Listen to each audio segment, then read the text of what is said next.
It's a pleasure to be with you.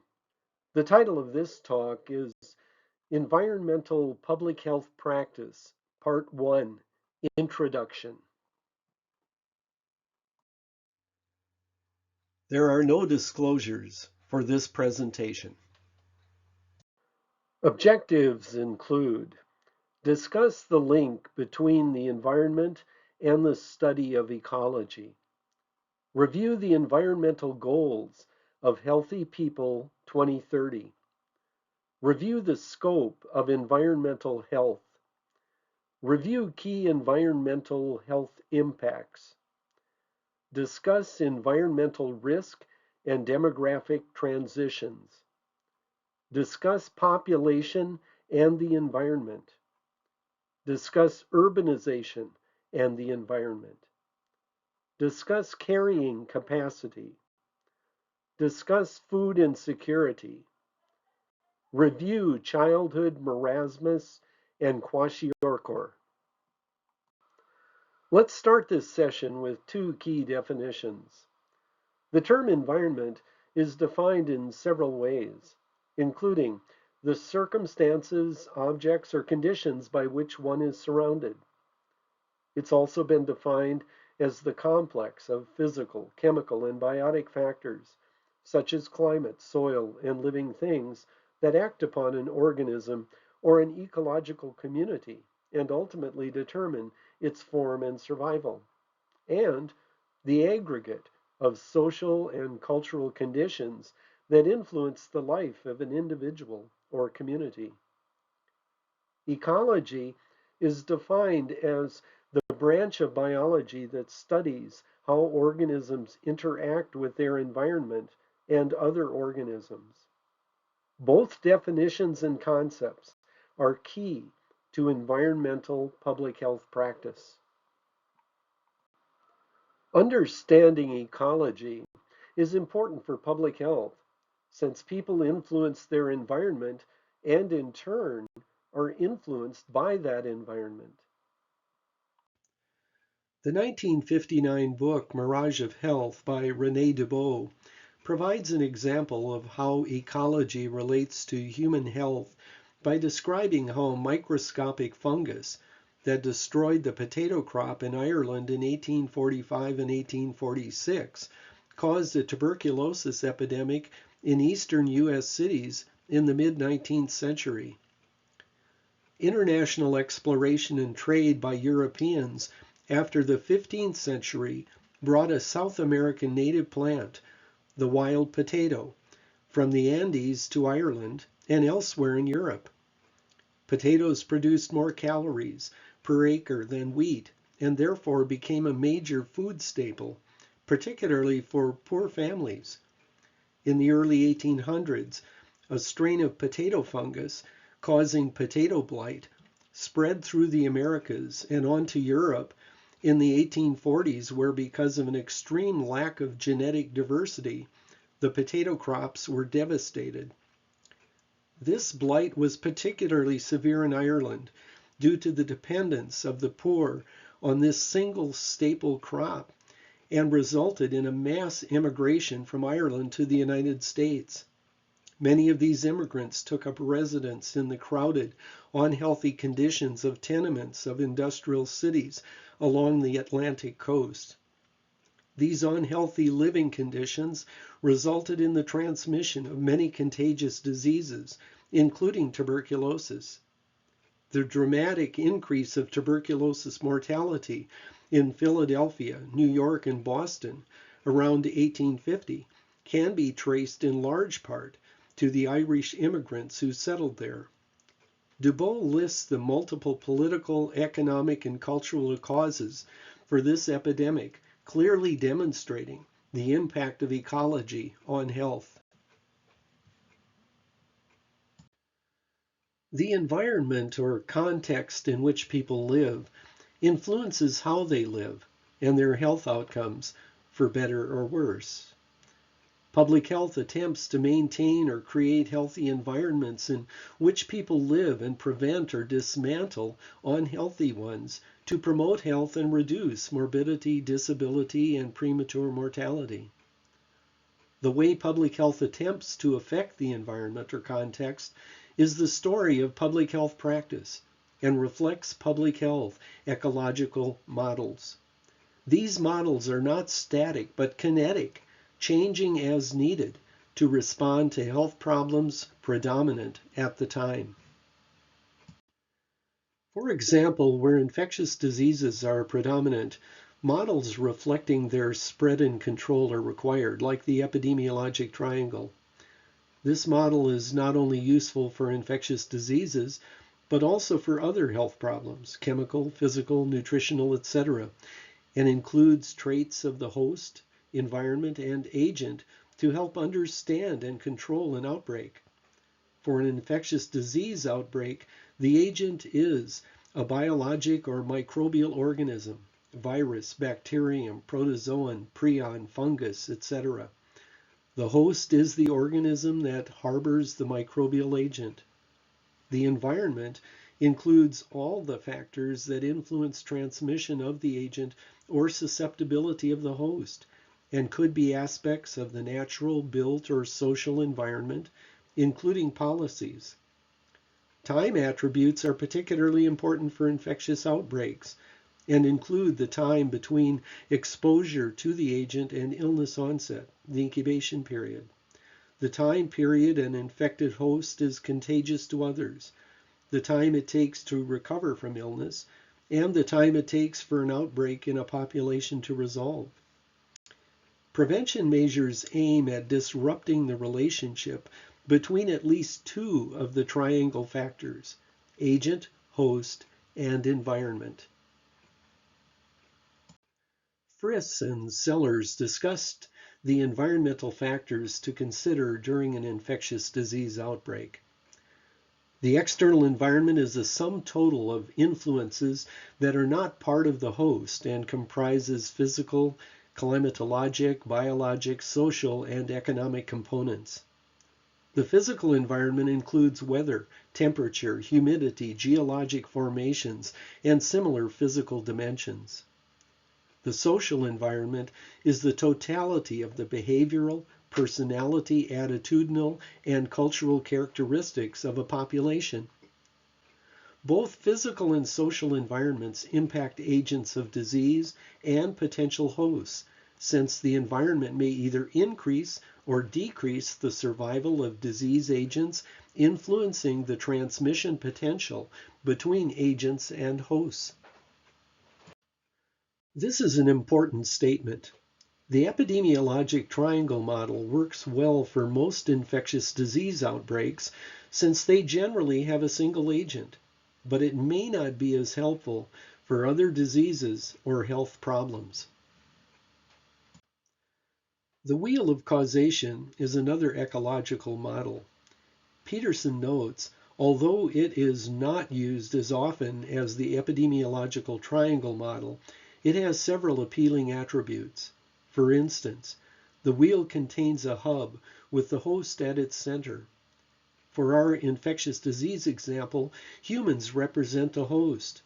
Also, surrounding the host is the total environment divided into the biological, physical, and social areas.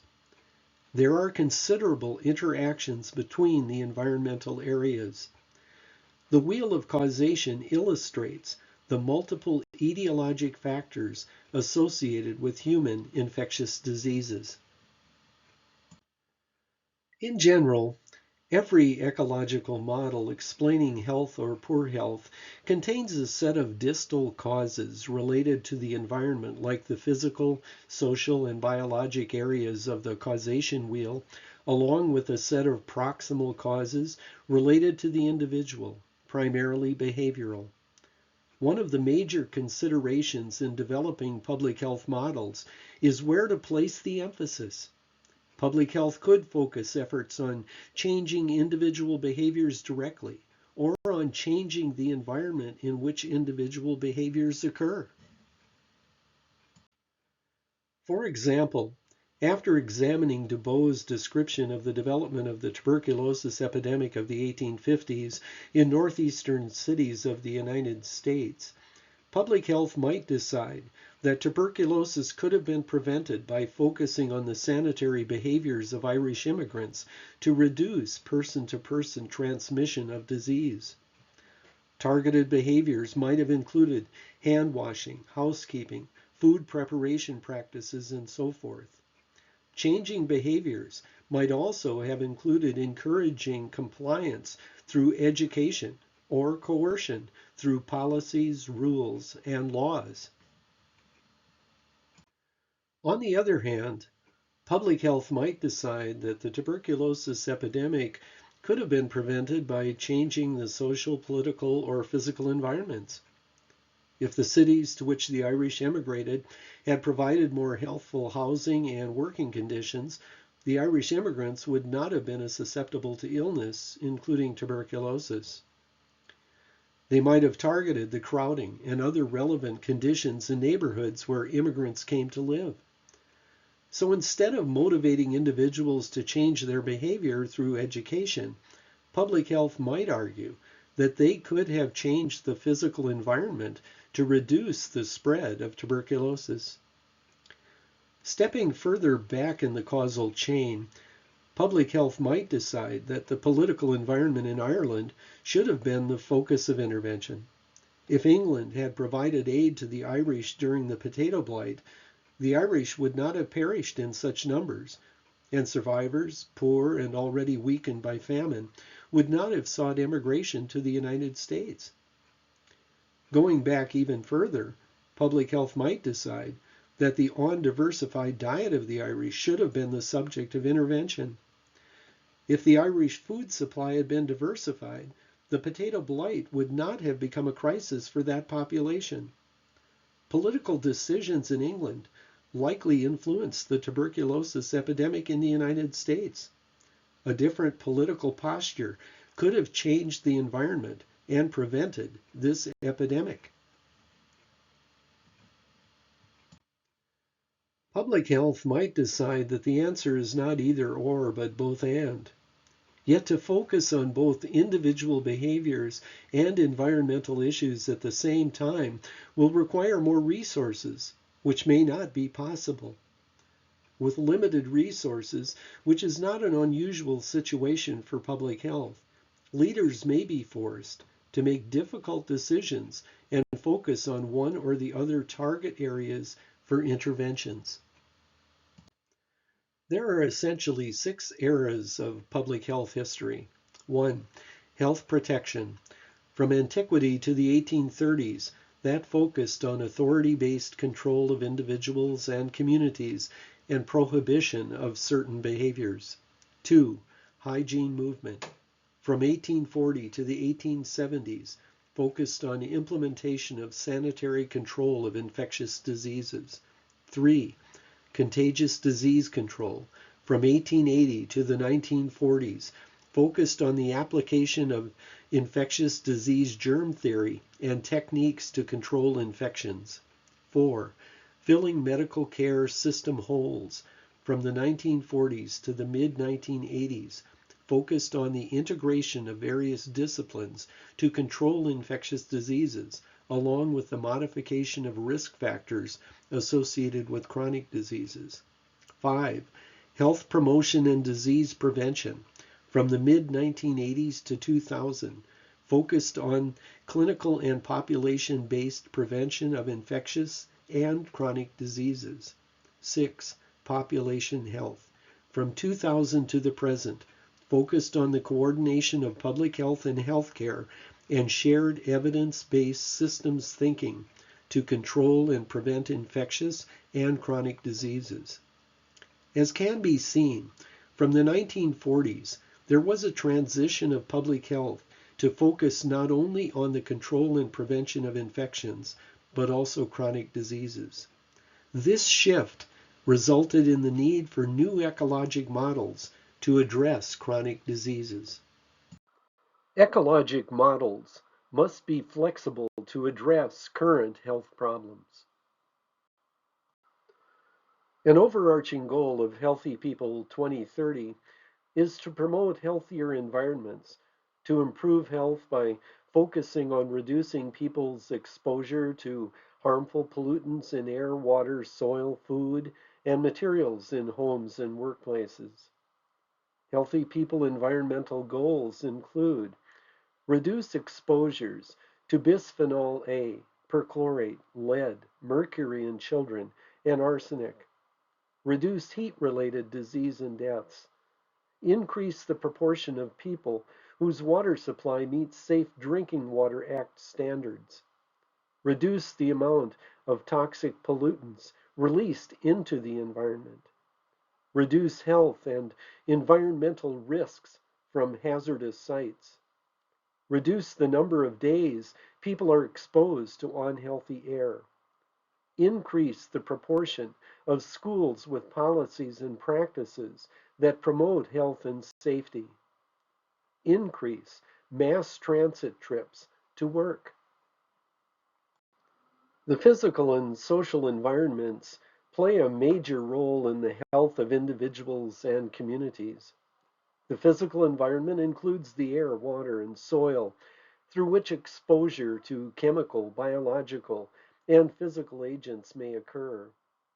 The social environment includes housing, transportation, urban development, land use, industry, and agriculture, and results in exposures, including work-related stress, injury, and violence. The environment is intimately connected with human health, illness, and mortality. Environmental factors may be the cause of up to 40% of deaths worldwide. Globally, more than 12 million people die annually due to living and working in unhealthy environments.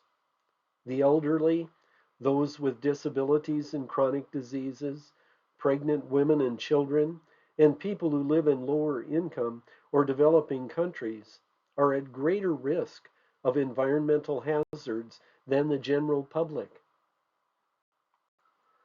For example, pregnant women exposed to elevated levels of particulate matter, PM10, in the air have a small but relevant cardiovascular event risk, hypertension, and preeclampsia.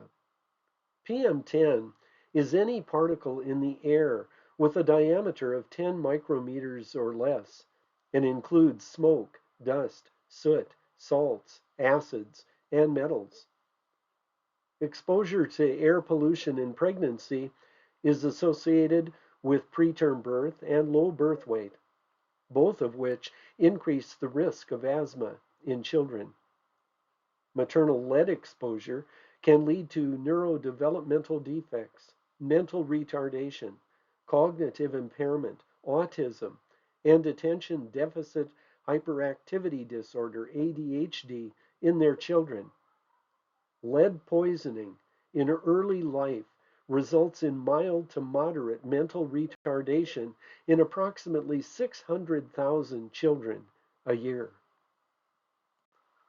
Globally, 26% of all deaths in children younger than 5 years old are caused by environmental exposures. Young children are more vulnerable to environmental toxins due to their small size, developing organs, and rapid periods of growth. Environmental pollution disproportionately affects children from disadvantaged families. In lower income countries, indoor air pollution from burning fuel inside homes for heating, cooking, and lighting is associated with childhood respiratory disease. Inadequate sanitation and unsafe water sources are key drivers of diarrhea, which kills more than 300,000 children less than 5 years of age each year. People in developing countries experience higher morbidity and mortality rates associated with water contamination, air pollution, unsanitary food, crowding, and limited access to adequate medical care. Other environmental impacts affecting developing countries include environmental degradation, deforestation, and destruction of wildlife habitat associated with the pursuit of natural resources and agribusiness. Developing countries also have less resources to finance pollution controls than those who live in developed countries. This graph comes from an Ecologic threat risk report from 2022 published by the Institute of Economics and Peace. The highest ecologic risk regions in 2022 were Sub-Saharan Africa and South Asia, with the lowest risk regions being Europe and North America. Many rural farmers in high-risk regions clear forests and cultivate land that erodes easily, dramatically reducing its food production potential. For a few minutes, let's discuss the concept of environmental risk transition, defined as the process by which traditional communities with associated environmental health issues become more economically developed and experience new health issues. Several transition models have been developed to explain the impacts of socioeconomic development, with the most well-known being the demographic transition model established in the 1940s. This model describes 4 stages. Stage 1 is considered the pre-development stage and is associated with high birth rates and limited family planning. High birth rates are essential due to high childhood mortality rates. Large families with many children are required to provide enough workers for family survival, also often supported by cultural and religious beliefs. High death rates, not only for children, but for all age groups, are common, caused by disease, famine, poor sanitation, unsafe water supplies, poor hygiene, and poor food quality. Stage 2 of this model is associated with a high birth rate similar to stage 1 and a falling death rate associated with improved medical care and access, for example, vaccinations, hospitals and clinics, healthcare personnel, medications, etc., improved sanitation and water supplies, improved food production quality and quantity, and improved transportation to move agricultural products, etc. The combination of a high birth rate and falling death rate leads to an improved mortality rate and rapid population growth. This rapid population growth can outpace resources, including food supplies and health support. Stage 3 is associated with a falling birth rate due to the population's increased interest in family planning services, supported by the infant and child mortality rate decreasing, lessening the need for families with many children. Industrialization and mechanization commonly increase in this stage, which lessens the need for manual labor, including child laborers. The overall death rate continues to decline due to improvements and availability of health support services. In this stage, the desire for material possessions increase, and emancipation of women is often seen. For example, voting rights, women working outside the home, etc. Populations in stage 2 and 3 are considered as being in the developing process. Stage 4 is described as a developed population associated with stable population growth along with low and stable birth and death rates. Population pyramid histograms provide another way of visualizing demographic age group changes of populations. Each layer represents a 5-year interval, except for the top layer representing the group 85 years old and older. The blue layers represent 0 to 14-year-olds, also called the pre-reproductive group, with the gold layers the 15 to 40-year-olds, or reproductive group, and the orange layers the 45 to 85-plus-year-olds, called the post-reproductive group. The expanding rapidly population pyramid on the left has a large population of 0 to 14-year-olds, with progressively fewer 45 to 85 plus year olds. Countries in that rapidly expanding category would include developing countries with high birth rates. The size of the younger groups decrease as older groups increase with progression to the right pyramids, which also reflects the stage of country development. The graph on the right represents a country that will eventually have a decline in population since the birth rate and resultant younger population is less than the 2.1 fertility rate or birth rate per family that's required to maintain population growth. As a country moves from the left to the right, reflecting the country's stage of development, the needs of the population, like those of healthcare, shift from those required to support younger individuals and families to those needed to support an older population. Rapidly expanding populations face ecologic and environmental risks, including environmental degradation due to depletion of natural resources and increased pollution of air and water. A rapidly expanding population increases population density, particularly in urban settings, which can result in poverty, food insecurity, limited access to healthcare resources, and overwhelm public infrastructures, for example, clean water access, sanitation, waste management, etc., leading to enhanced spread of communicable diseases. The United Nations Secretariat stated, excessive population pressure in specific geographical areas can pose serious ecological hazards, including soil erosion, desertification, dwindling supplies of firewood, deforestation, and degradation of sources of fresh water. Often the link between population pressure and those types of environmental stress is the growth in the relative and absolute number of persons living in poverty. The result is marginalization of small-scale farmers and pressure on larger numbers to migrate from distressed areas. In many cases, the result is also the prevalence of environmentally related diseases. The demographic transition model explained the shift from high fertility and high mortality in underdeveloped societies to lower fertility and mortality rates associated with this stage of development. In the 1970s, work by Omran and Smith described the epidemiologic environmental risk transition model to characterize changes in the health of societies during development.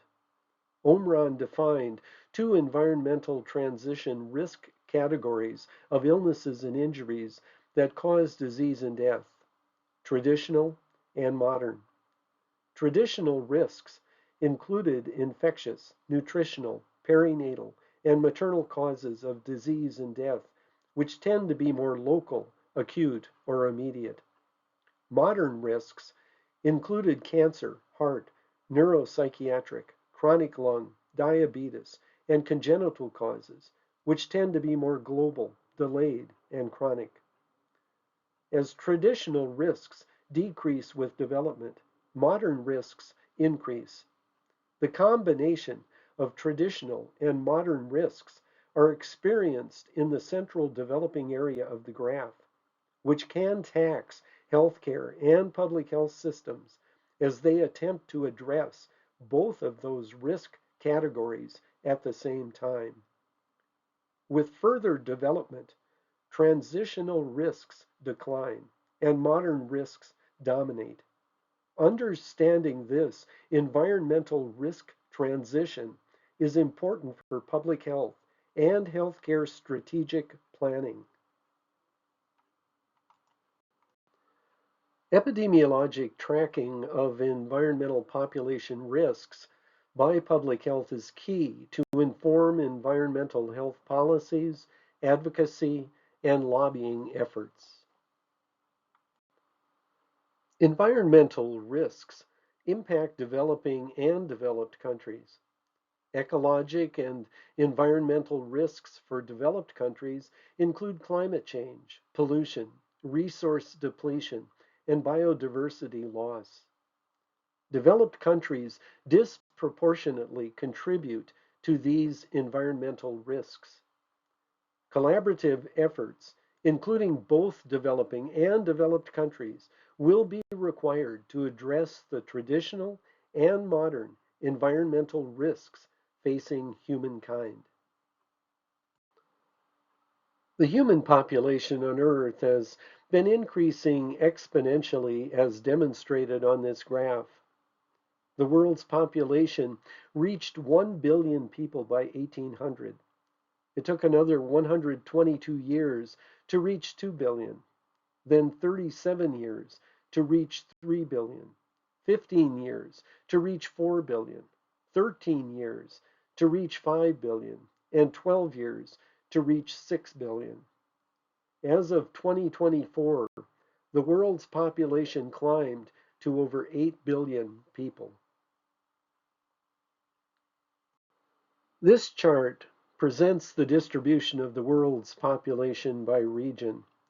Asia contains 59.1% of the world's population, representing 4.7 billion people, followed by Africa at 18.2%, Europe at 9.2%, Latin America and the Caribbean at 8.3%, North America at 4.7%, and Oceania at 0.6%.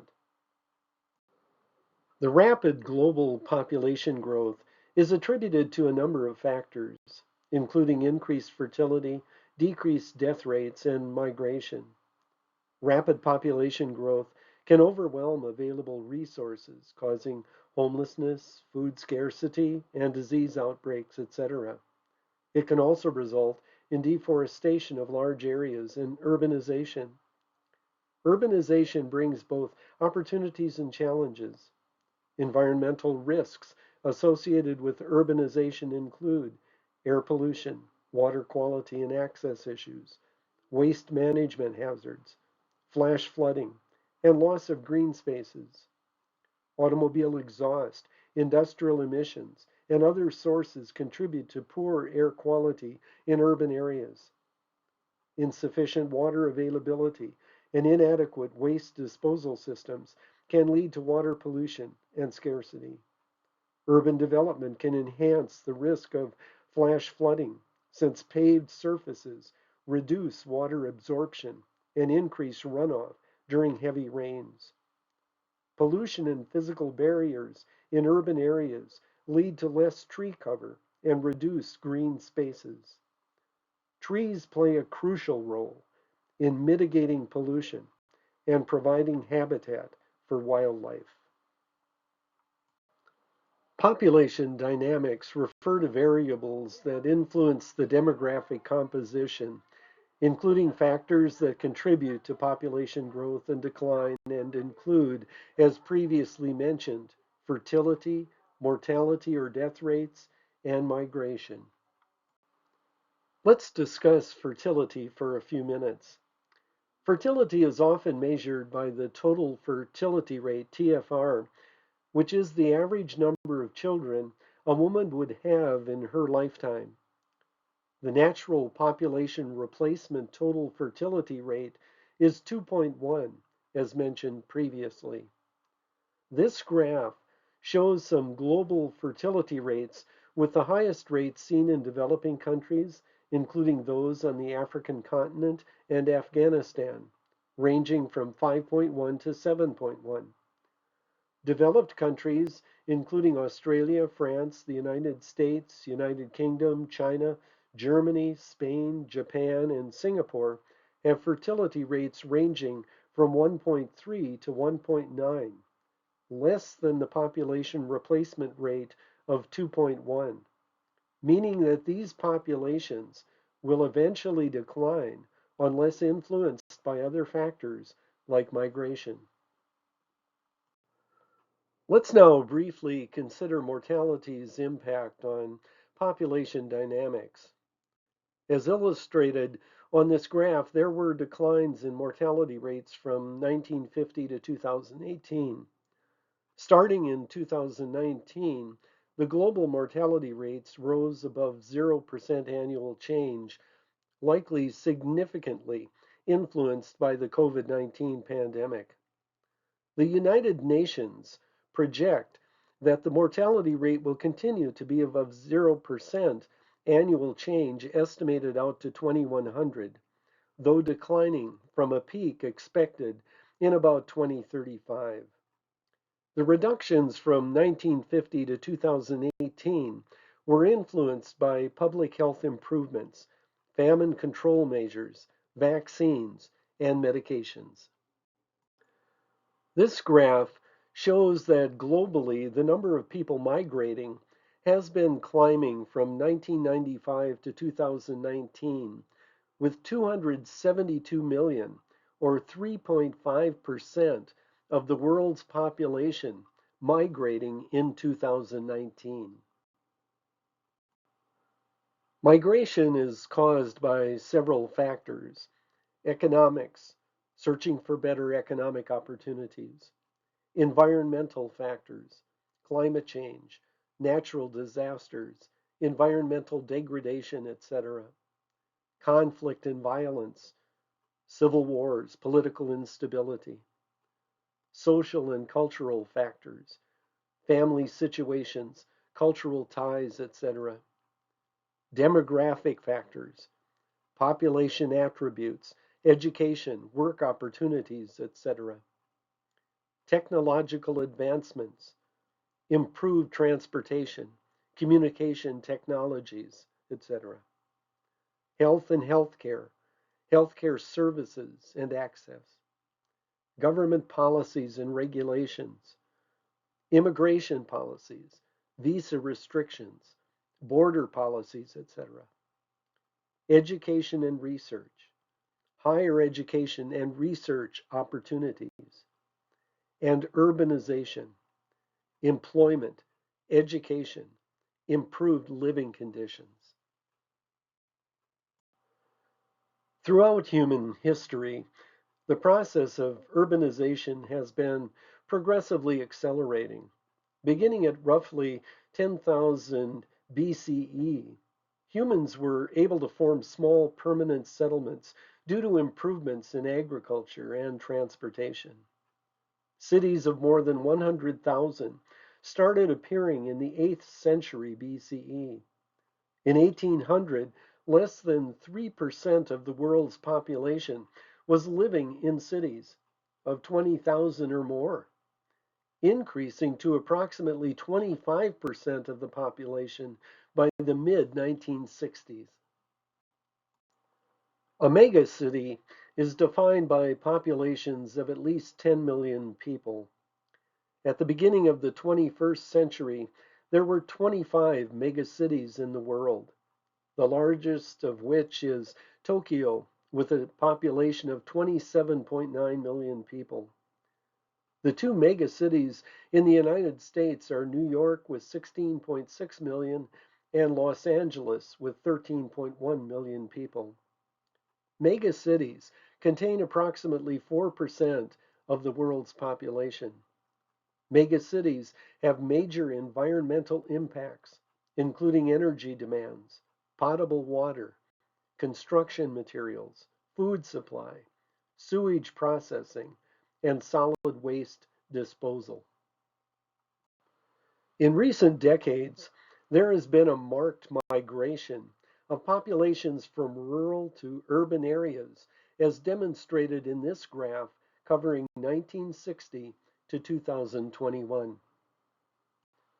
In most high-income countries, including those of Western Europe, the Americas, Australia, Japan, and the Middle East, more than 80% of the population live in urban areas. For upper middle income countries, including those in Eastern Europe, East Asia, North and Southern Africa, and South America, urban living represents 50% to 70% of the population. In low to lower middle income countries, 30 to 60% live in cities. As demonstrated on this graph, there has been a migration of populations to cities globally for countries at all stages of development. Factors that lead to urbanization include industrialization, food availability, employment opportunities, lifestyle considerations, and to escape political conflict. Common causes of morbidity and mortality in cities of developing countries are diseases and injuries associated with the urban environment. McMichael stated, large cities in the least developed countries typically combine the traditional environmental health problems of poverty, particularly respiratory and enteric infections, with those of poor quality housing and unregulated industrialization. Residents, therefore, are often at risk from diseases and injuries associated with poor sanitation, unsafe drinking water, dangerous roads, polluted air, indoor air pollution, and toxic waste. Carrying capacity is defined as the population that an area will support without undergoing environmental deterioration. Human and animal existence is threatened when resources are exhausted. Human life depends on adequate food, breathable air, and safe water, without which can result in a chaotic population environmental crash. Thomas Malthus, in 1798, stated that human populations have the potential to grow exponentially and outstrip available resources.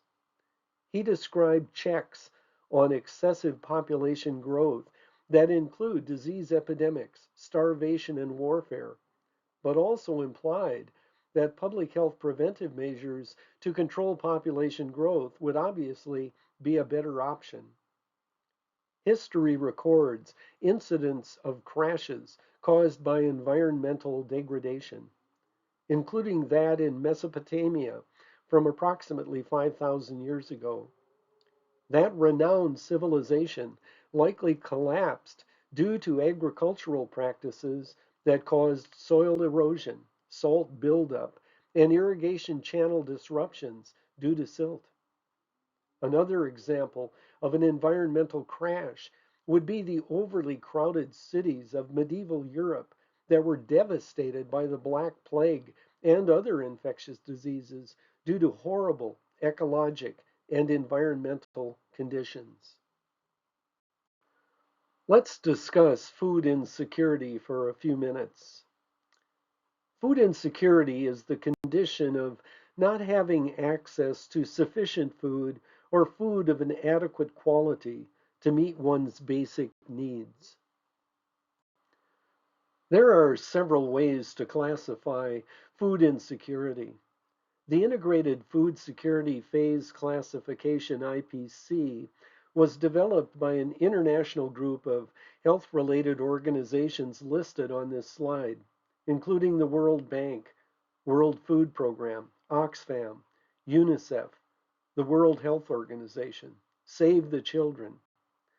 Funding of IPC work comes from the European Commission, UK Aid, USAID, and the Canadian government. The IPC identified three categories to define the level and impact of food insecurity: acute food insecurity, chronic food insecurity, and acute malnutrition. Acute food insecurity is described with 5 phases: minimal to none, areas with no food insecurity; stressed, with some food insecurity but not severe; crisis, acute food insecurity; emergency, severe food insecurity; and catastrophic famine, extreme food insecurity. Chronic food insecurity has 4 phases: minimal to none, mild, moderate, and severe.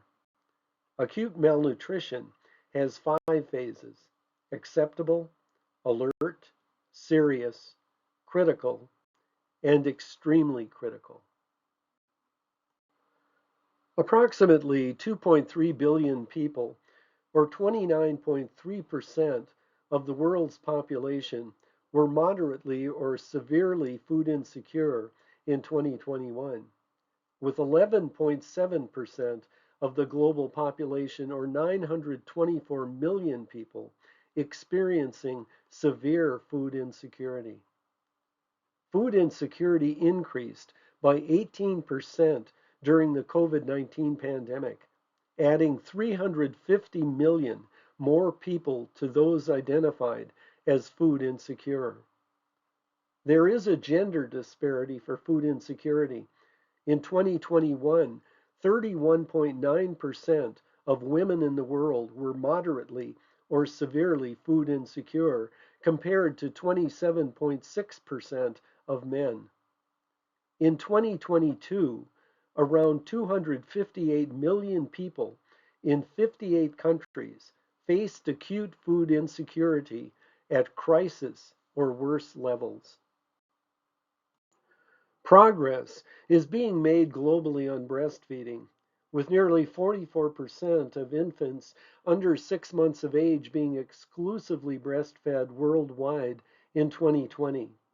The global target is 50% by 2030.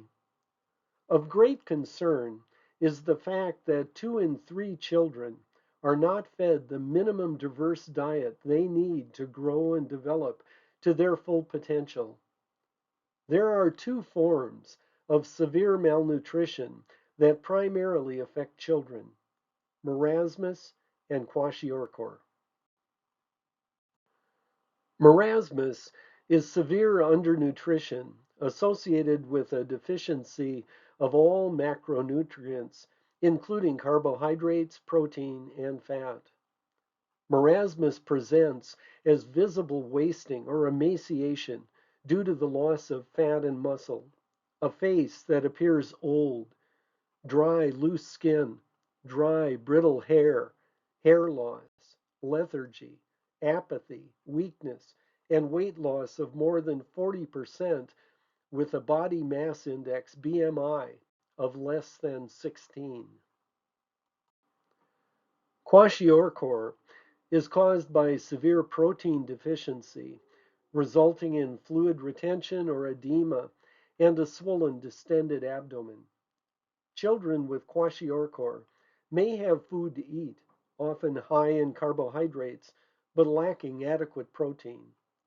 Signs and symptoms of kwashiorkor include edema of the ankles and feet, a bloated stomach due to ascites or a buildup of fluid in the abdominal cavity, dry, brittle hair, hair loss, and loss of hair pigment, dry, peeling, scaly skin, enlarged liver, reduced muscle mass, dehydration, loss of appetite, irritability, fatigue, and stunted growth. Children with kwashiorkor may have growth and developmental problems, resulting in permanent physical and mental disabilities, and can be life-threatening if not treated appropriately. Childhood malnutrition has a strong association with decreased economic opportunity and poor functional outcomes as an adult, associated with fewer years of schooling and a lower economic income. This is a Food and Agriculture Organization, FAO, of the United Nations map of world hunger, showing more prevalent hunger in sub-Saharan Africa, but also, to a lesser extent, in the Mid-East, Asia, South and Southeast Asia, Latin, and South America. The USDA defines food insecurity in the United States as food secure, low food security, and very low food security. Low food security is described as reduced quality, variety, or desirability of food, with little or no indication of reduced food intake or hunger. Very low food security is described as disrupted eating patterns and reduced food intake associated with hunger.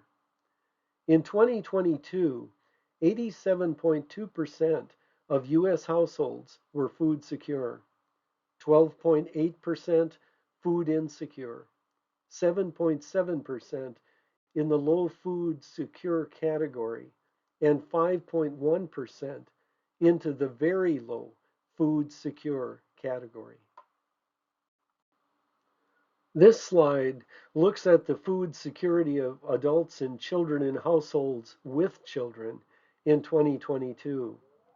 For households with children, 17.3% were food insecure, with 8.5% having only food insecure adults, 8.8% with both food insecure adults and children, 7.8% with low food secure children, and 1% with very low food secure children. Food insecurity is a systemic issue that can affect anyone. The main causes of food insecurity include poverty, high cost of living, unemployment, low wage jobs, and geography, where there is limited access to affordable and nutritious food based on location. Some areas lack grocery stores or have limited options, leading to food deserts. Other causes include discrimination, food supply chain disruptions, and inflation. Efforts to address food insecurity involve policy changes, community support, and advocacy. In summary, understanding ecology is important for public health since people influence their environment and, in turn, are influenced by that environment. Public health attempts to maintain or create healthy environments in which people live. Ecologic models must be flexible to address current health problems.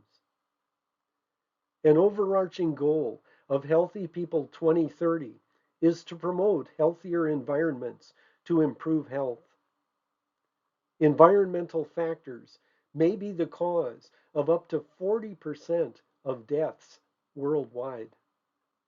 Globally, 26% of all deaths in children younger than 5 years old are caused by environmental exposures. Excessive population pressure can pose serious ecological hazards.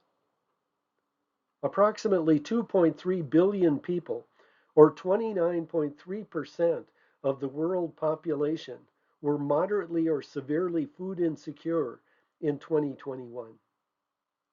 Efforts to address food insecurity involve policy changes, community support, and advocacy.